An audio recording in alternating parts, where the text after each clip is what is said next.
অর্থনীতিতে আজকের কনসেপ্টটা হলো উৎপাদনের উপকরণের দ্বিতীয় নম্বর উপাদান হলো শ্রম। শ্রম বলতে কি বোঝায় বা শ্রম জিনিসটা কি? শ্রম হলো উৎপাদনের জীবন্ত উপকরণ। শ্রম কি? শ্রম হলো উৎপাদনের জীবন্ত উপকরণ। অন্যান্য উপকরণের মধ্যে শ্রমটা হলো আমাদের উৎপাদনের ক্ষেত্রে জীবন্ত উপকরণ।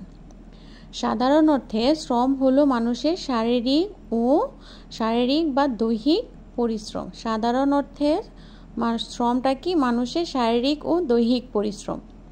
কিন্তু অর্থনীতিতে শ্রম শব্দটি ভিন্ন অর্থে ব্যবহৃত হয়। অর্থনীতিতে শ্রম কথাটি ভিন্ন অর্থে ব্যবহৃত হয়। অর্থনীতিতে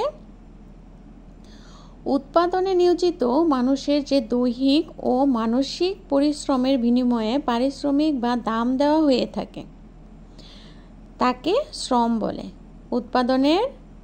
উৎপাদনে নিয়োজিত মানুষের যে দৈহিক ও মানসিক পরিশ্রমের বিনিময়ে পারিশ্রমিক বা দাম দেওয়া হয়ে থাকে তাকে শ্রম বলে। পরিচালনার কাজ ও শ্রমের অন্তর্ভুক্ত।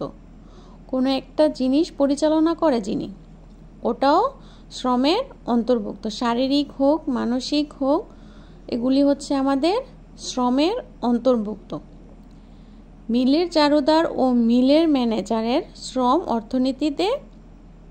অর্থনীতিবিদদের নিকট একই। মিলের চারুদার যে কাজ করে সেটাও শ্রম, আবার মিলের ম্যানেজারের শ্রমটাও অর্থনীতিবিদদের নিকট শ্রম। তাহলে শ্রম হলো আমাদের একটি জীবন্ত উপকরণ। শ্রম হলো একটি উৎপাদনের জীবন্ত উপকরণ। চোর বা ভিক্ষুকের শ্রম উপযোগ সৃষ্টি করে না। আবার কি? চোর বা ভিক্ষুকের শ্রমটা উপযোগ সৃষ্টি করতে পারে না। চোর চুরি করে বা ভিক্ষুক ভিক্ষা করে মানুষের কাছ থেকে চেয়ে নিয়ে সেই শ্রম কখনোই শ্রমের অন্তর্ভুক্ত হবে না।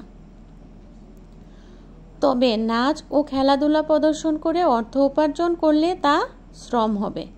আবার চোর বা ভিক্ষুকের শ্রমকে শ্রম বলা হয় না। আবার কি বলা হয়? খেলাধুলা প্রদর্শন করলে বা নাচ ও খেলাধুলা প্রদর্শন করে অর্থ উপার্জন করতে পারলে সেটাকে শ্রম বলা হয়। অধ্যাপক মার্শাল কি বলেছেন? মানসিক বা শারীরিক যে কোনো প্রকার আংশিক অথবা সম্পূর্ণ পরিশ্রম যা আনন্দ ছাড়া অন্য কোনো কারণে উপকার সরাসরি পাওয়ার উদ্দেশ্যে, অন্য কোনো ধরনের উপকার সরাসরি পাওয়ার উদ্দেশ্যে কি বলেছে? মানসিক বা শারীরিক যে কোনো প্রকার আংশিক অথবা সম্পূর্ণ পরিশ্রম যা আনন্দটা ছাড়া অন্য কোনো ধরনের উপকার সরাসরি পাওয়ার উদ্দেশ্যে করা হয় তাকে শ্রম বলে। মানসিক বা শারীরিক যে কোনো প্রকার আংশিক অথবা সম্পূর্ণ পরিশ্রম আনন্দ ছাড়া অন্য কোনো ধরনের উপকার সরাসরি পাওয়ার উদ্দেশ্যে যে কাজটা মানুষ করে থাকে তাকেই শ্রম বলা হয়ে থাকে। শ্রমের সংজ্ঞাকে বিশ্লেষণ করলে নিম্নলিখিত বৈশিষ্ট্যসমূহ আমরা লক্ষ্য করতে পারি। শ্রমের সংজ্ঞাকে বিশ্লেষণ করলে নিম্নবর্ণিত বিষয়সমূহ লক্ষ্য করা যায়। নিম্নবর্ণিত বিষয়সমূহ কি? শ্রম উৎপাদনের কাজে নিয়োজিত হয়। শ্রমটা কি? উৎপাদনের কাজে নিয়োজিত হয়। যে শ্রমটা উৎপাদনের কাজে নিয়োজিত হয়ে থাকে। সাধারণ অর্থে শ্রম বলতে শুধু দৈহিক শক্তি বোঝানো হয়। দৈহিক শক্তি ছাড়া তো শ্রম উৎপাদন হবে না। সেজন্য সাধারণ অর্থে শ্রম বলতে শুধু দৈহিক শক্তি বোঝায়।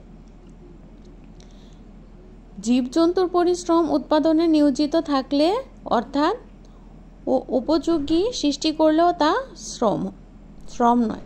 সাধারণত খেলাধুলা বা আমোদ প্রমোদের অংশগ্রহণ করে যে পরিশ্রম করা হয় তা শ্রম নয়।